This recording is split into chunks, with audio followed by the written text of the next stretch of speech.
Assalamualaikum warahmatullahi wabarakatuh. Waalaikumsalam warahmatullahi wabarakatuh. Bismillahirrahmanirrahim. Rabbi shrah li sadri wa yassir li amri wahlul 'uqdatam min lisani yafqahu qawli.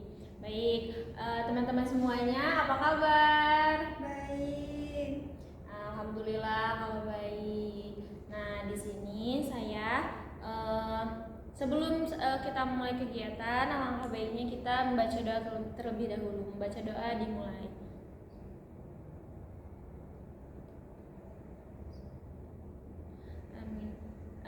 Berdoa selesai. Nah, sebelum kita ke kegiatan yang akan kita lakukan di sini, teman-teman udah ada yang tahu belum sama kakak? Belum. Nah, karena teman-teman belum ada yang tahu ya, jadi izinkan saya memperkenalkan diri. Nah, nama saya Upi Gamowia, bisa dipanggil Upi. Saya dari Universitas Islam Negeri Sultan Maulana Hasanuddin Banten, dari jurusan Bimbingan Konseling Islam semester 5. Nah, kalau misalnya kalian masih bertanya-tanya, saya tuh di sini mau ngapain nih? Saya mau ngejelasin. Jadi di sini saya akan melaksanakan kegiatan need assessment atau asesmen kebutuhan. Nah, sebelum itu teman-teman udah ada yang tahu belum apa sih itu need assessment itu? Belum. Nah, karena teman-teman belum tahu, jadi di sini saya akan menjelaskan apa sih need assessment itu. Nah, need assessment itu yaitu asesmen kebutuhan atau suatu proses pengumpulan data, menganalisis informasi yang penting yang bertujuan untuk mendapatkan informasi dan mengetahui apa saja yang harus dilakukan. Jadi di sini saya akan meminta teman-teman untuk menjawab sebuah pertanyaan. Nah, pertanyaan itu yang nantinya akan menjadi sebuah data. Nah, dalam need assessment ini saya akan memakai instrumen sosiometri. Sebelum saya melakukan kegiatan tersebut, teman-teman sudah tahu belum apa itu sosiometri? Belum. Nah, teman-teman sudah tahu kan apa tadi need assessment yang sudah saya jelaskan. Nah, dalam need assessment ini saya akan menggunakan instrumen sosiometri. Teman-teman semuanya sudah tahu belum apa itu sosiometri? Belum, Kak. Belum. Iya. Nah, di sini saya akan menjelaskan apa itu sosiometri. Dengarkan ya teman-teman. Sosiometri itu yaitu alat untuk mengukur atau alat untuk mengukur interaksi atau hubungan sosial teman-teman. Nah, teman-teman di sini kan berhubungan sosial ya, interaksi antara teman siapa namanya? Rini. Nah, antara Rini dengan teman sebelahnya, ya kan? Kan kalian berinteraksi kan? Nah, di sini sosiometri ini untuk mengetahui gitu tuh, apakah Rini dengan teman sebelahnya itu interaksinya sudah bagus atau belum, seperti itu. Nah, karena saya sudah menjelaskan apa itu sosiometri dan need assessment, apakah teman-teman sudah paham tentang itu? Oke, karena sudah paham, jadi saya di sini akan memberikan satu pertanyaan kepada teman-teman. Di sini saya boleh meminta tolong teman-teman untuk menyiapkan kertas dan pensil atau pulpen, alat tulis. Iya, baik. Sudah ada, sudah disiapkan? Sabar, Bu. Oke. Sudah belum teman-teman? Sudah. Oke, karena teman-teman sudah menyiapkan pulpen dan kertas, jadi di sini saya akan menanyakan satu pertanyaan. Nah, di sini teman-teman bisa menjawab pertanyaan itu tuh bebas, boleh siapa aja yang teman-teman rasa saya tuh dekat sama dia, dia tuh anaknya asik untuk diajak berbicara atau apapun gitu, yang teman-teman rasa itu tuh nyambung dengan teman-teman. Nah, pertanyaannya yaitu siapa yang teman-teman paling senangi untuk diajak belajar bersama? Nah, baik. Sudah mengerti teman-teman pertanyaannya? Sudah. Oke, silakan teman-teman isi dengan dua nama teman yang paling dekat dengan teman-teman yang sekiranya teman-teman itu merasa nyaman dengan orang tersebut. Oke. Hanya ada namanya itu hanya yang ada di ruangan ini saja ya teman-teman. Tidak boleh ada yang di luar ruangan, hanya yang ada di sini. Oke teman-teman, mengerti? Ngerti. Oke, apakah sudah? Masih mikir, Bu. Oke, silakan, saya tunggu. Oke, sudah teman-teman? Sudah. Oke, karena sudah, mari sekarang kumpulkan kertasnya. Digulung nggak, Bu, kertasnya, Bu? Boleh, silahkan terserah teman-teman mau digulung atau tidak, silahkan. Oke, Bu. Oke. Oke. Nah, terima kasih ya teman-teman sudah mengisi data ini. Nah, teman-teman jangan khawatir ya kalau misalnya ke teman-teman nih nanti pasti takut kepikiran kayak nanti ibu nanti kakaknya bakal ngasih tahu ke teman-teman yang lain. Tenang, jangan sampai ada pemikiran seperti itu ya teman-teman semuanya ya. Di sini data ini atau sesuatu yang teman-teman tulis, teman-teman jawab, yang teman-teman sudah isi ini tidak akan bocor kepada siapapun. Jadi ini akan saya keep atau saya pegang sendiri. Jadi yang tahu itu hanya saya yang mengolahnya.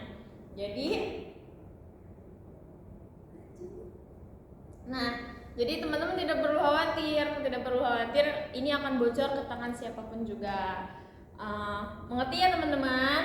Mengerti. Nah, jadi mungkin terima kasih atas waktunya ya. Teman-teman sudah mau mengisi pertanyaan ini yang saya berikan kepada teman-teman. Baik, terima kasih teman-teman semuanya karena sudah mengisi data ini. Nanti teman-teman tidak usah khawatir karena data ini tidak akan bocor ke tangan siapapun juga. Terima kasih teman-teman karena sudah mengisi apa yang tadi sudah tanyakan kepada teman-teman. Mungkin hanya itu, dan nanti saya akan menyampaikan hasil dari data yang teman-teman isi tadi minggu depan. Baik, Bu. Baik, oke, terima kasih teman-teman. Oke, mungkin hanya itu teman-teman. Terima kasih sebelumnya. Assalamualaikum warahmatullahi wabarakatuh. Waalaikumsalam warahmatullahi wabarakatuh. Sampai ketemu minggu depan teman-teman semuanya. Oke, Bu. Baik teman-teman, di sini saya akan menjelaskan bagaimana mengolah sosiometri.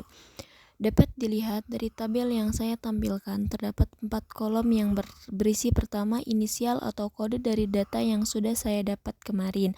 Kenapa menggunakan kode? Karena untuk menjaga kerahasiaan agar identitas dari yang memberi data tidak diketahui oleh orang-orang.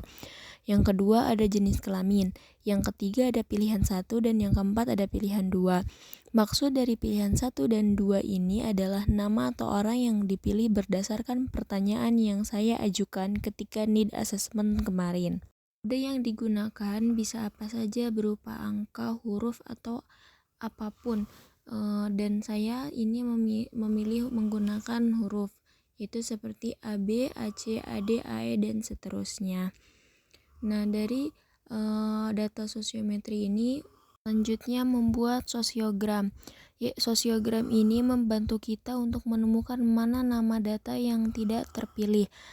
Dalam sosiogram yang terlampir terdapat nama pemilih dan yang terpilih. Maksudnya yaitu seperti pemilih AB memilih BA sebagai pilihan 1 dan AD sebagai pilihan 2, begitupun yang lainnya. Penjelasan untuk sosiogram di atas yaitu terdapat tanda panah berwarna merah dan biru. Tanda panah berwarna merah itu berarti pilihan 1 dan tanda panah berwarna biru itu berarti pilihan 2. Dan dari keseluruhan data ada 3 nama yang tidak dipilih, yaitu ada AC, BD, dan BF. Dan dari sosiogram tersebut pun kita bisa mengetahui mana saja nama-nama yang layak untuk diberikan program layanan konseling. Dan mana-mana saja yang memang sudah bagus dan tidak perlu diberikan bimbingan konseling. Yang selanjutnya yaitu membuat program bimbingan dan konseling, dan ini merupakan program bimbingan dan konseling yang saya buat dari hasil sosiometri yang tadi. Dalam program bimbingan konseling ini terdapat beberapa aspek, yaitu ada jenis kegiatan layanan, bidang bimbingan yang meliputi pribadi, sosial, belajar, dan karir. Ada juga fungsi bimbingan konseling, tujuan, sasaran, dan waktu. Selanjutnya yaitu program layanan yang akan saya berikan kepada nama-nama yang terpilih untuk mendapatkan layanan konseling, yaitu saya akan menggunakan layanan responsif. Layanan responsif ada beberapa jenis kegiatan, tetapi saya memilih akan memberikan program konseling individual dan konseling kelompok kepada mereka. Dalam konseling individual ini, bidang bimbingannya yaitu pribadi dan sosial. Fungsi bimbingan konseling untuk pemahaman dan pengentasan. Tujuannya yaitu terbantunya peserta didik atau konseli dalam mengatasi hambatan atau memecahkan masalah yang dialaminya. Sasarannya yaitu ada AC, BD, dan BF. Selanjutnya, untuk waktu akan diberikan konseling individual ini yaitu dari bulan September sampai November, yang dalam 1 bulannya ada 2 kali pertemuan melakukan konseling individual. Berarti dalam 3 bulan pelaksanaannya ada 6 kali pertemuan konseling individual. Selanjutnya untuk konseling kelompok, bidang bimbingannya yaitu pribadi dan belajar. Fungsi bimbingan konselingnya untuk pengentasan dan tujuannya yaitu terbantunya memecahkan masalah peserta didik melalui kelompok, dan sasarannya yaitu semua responden, dan waktu pelaksanaannya yaitu dari bulan September sampai November. Sama seperti konseling individual tadi, hanya saja di waktu yang berbeda. Assalamualaikum warahmatullahi wabarakatuh. Waalaikumsalam warahmatullahi wabarakatuh. Selamat pagi semuanya. Pagi. Apa kabarnya hari ini? Alhamdulillah luar biasa. Allah wafat. Alhamdulillah kalau sehat ya. Teman-teman di sini apakah sudah sarapan pagi ini? Belum. Kenapa belum? Masih tutup. Oh, masih tutup ya, ini masih pagi. Oke. Nanti kalau misalnya lebih baik sih sarapan dulu ya di rumah gitu. Kayak membuat sarapan gitu kan. Ya. Oke. Baik teman-teman, apakah teman-teman semuanya masih ingat sama saya? Masih. Masih, alhamdulillah kalau masih ingat. Jadi saya di sini. Oh iya, sebelum saya menyampaikan yang saya bawa ini, teman-teman, apakah yang minggu kemarin hadir itu ada yang tidak hadir atau semuanya hadir? Hadir semuanya. Alhamdulillah ya kalau hadir semuanya. Baik, nah sesuai dengan apa yang saya ucapkan minggu kemarin, bahwa hari ini saya akan menyampaikan hasil yang teman-teman sudah isi. Nah, hasil yang saya peroleh dari teman-teman yang dari apa yang teman-teman isi yaitu teman-teman interaksi sosialnya atau hubungan sosialnya masih ada beberapa yang kurang bagus ya teman-teman, masih harus ada yang diperbaiki lagi, tapi sebagian sudah bagus dan teman-teman sudah bisa berinteraksi dan interaksi sosial teman-teman sudah bagus, tapi ada beberapa di antara teman-teman ini masih yang mungkin masih belum bisa terbuka dengan teman-temannya, mungkin masih belum bisa untuk meminta tolong kepada teman-temannya gitu kan. Nah, dari beberapa mungkin nanti saya akan memanggil beberapa teman-teman, beberapa dari teman-teman untuk menghadap kepada saya. Nah, jangan takut ya teman-teman. Saya tidak akan mengapa-ngapakan teman-teman karena tujuan saya kesini itu untuk melaksanakan program. Nah, programnya itu yaitu program konseling yang akan saya berikan kepada teman-teman. Nanti teman-teman boleh untuk bercerita apapun tentang keresahan hati teman-teman kepada saya. Nah, dari hasil yang saya peroleh dari teman-teman itu kan ada beberapa nama yang sekiranya memang mungkin tidak bisa bersosialisasi dengan baik, interaksinya kurang di ruang kelas ini. Jadi apabila nanti ada yang merasa dipanggil untuk menghadap saya minta untuk kesediaannya, kesukarelaannya teman-teman untuk menghadap saya. Jangan takut, jangan risau atau jangan khawatir akan hal apapun, karena tujuan di sini baik untuk mengembangkan potensi teman-teman, untuk mengembangkan interaksi teman-teman semua agar teman-teman bisa saling merangkul, bisa saling bekerja sama dengan baik gitu.